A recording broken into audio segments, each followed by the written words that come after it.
কোন জুতো টাকলার পাকে বাঁচাতে পারবে এই ব্রেক থেকে? আমরা এই জুতোগুলো দিয়ে টেস্ট করব।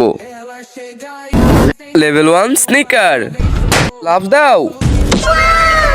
পুরোপুরি সুরক্ষিত, একটা দাগও পড়েনি। লেভেল 2 ভাইরাল জুতো। ভাইরাল জুতো কি টাকলার পাকে বাঁচাতে পারবে? লাফ দাও। Amazing!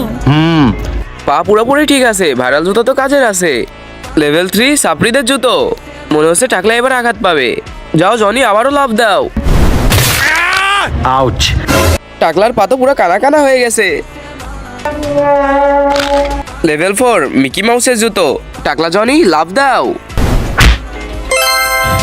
টাকলা একটুও ব্যথা পায় নাই, এই জুতাটা ভালো। লেভেল 5 ট্রেডিশনাল চামড়ার জুতো। দাঁড়াও, যদি টাকলার পা বেঁচে যায় তাহলে তোমরা করবা 100 লাইক অ্যান্ড সাবস্ক্রাইব। লাফ দাও জনি। Like and subscribe.